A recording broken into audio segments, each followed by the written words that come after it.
guys, அக்கா போட்டது AI generated போட்டோவா? எனக்கு தெரிஞ்ச டெல்டைல் சைன்ஸ் சொல்றேன். நான் ஒன்னும் பெரிய ஏஐ எக்ஸ்பர்ட் இல்ல, பட் என்னுடைய காமன் பர்சன் கண்ணுக்கு தெரிஞ்சது உடைய shirt. It doesn't look natural. That fabric, இந்த காலர் எதுவுமே நேச்சுரலா இல்ல, எல்லாம் 2Dயா இருக்கு. நீங்க கொஞ்சம் ப்ளீஸ் ஜூம் இன் பண்ணி பாருங்க. வேற அவரோட எந்த போட்டோ வேணா எடுத்து பாருங்க. ஷர்ட் எப்படி சிட் ஆகும் அவருடைய ஷோல்டர்ஸ்ல, ஷோல்டருடைய கர்த் எப்படி இருக்கும் அப்படின்றதெல்லாம். That's not a real shirt. And she's taken his assembly face, I think. அவருடைய face வந்து அவர் அசெம்பிளில இருக்கும்போது இருக்கிற face அது. A lot of stills available. It's so easy to get that capture.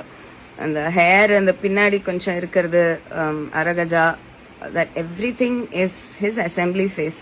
ஏன் இப்படிதான் ஜெனரேட் பண்ணி கொடுக்கும். பர்த்டே கேக்கோட கூட 3 டிராமிசு டப்பா வச்சிருச்சு முன்னாடி. டிராமிசுலாம் அவ்வளோ பெருசா 3 டிராமிசு. இவங்க முன்னாடி ஒரு மேங்கோ கேக் அண்ட் அவரோட கேக் மேல flowers. Who's making birthday cakes with massive flowers, real flowers on it? சொல்லலாம் previous அவங்க போட்ட பர்த்டே போஸ்ட்ஸ்ல இந்த பர்த்டே போஸ்ட் ஏதோ 10x நெருக்கம் கூடி இருக்குன்ற மாதிரி. நான் ஃபர்ஸ்ட் நோட்டீஸ் பண்ணது இதுதான். அந்த ஃபேப்ரிக்கும் அந்த டேபிளும் பிளெண்ட் ஆயிடுச்சு. யூஸ்வலா நீங்க ஒரு ஷர்ட் போட்டு ஒரு டேபிள் அப்படி இடுக்கிக்கிட்டு உட்கார்ந்து இருக்கீங்கன்னா அந்த ஷர்ட் ரிங்கிள்ஸ் எல்லாமே தெரியும் கிளீனா இன் real photograph. But AI generate பண்ணும்போது அது ஷர்ட்டையும் டேபிளையும் பிளெண்ட் பண்ணிருச்சு.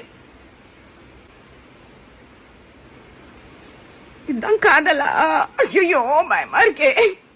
அறுவை சிகிச்சையில் குணம் இது ஆயுட்கால நிவாரணம். டாக்டர் ஸ்ரீவர்மாஸ்.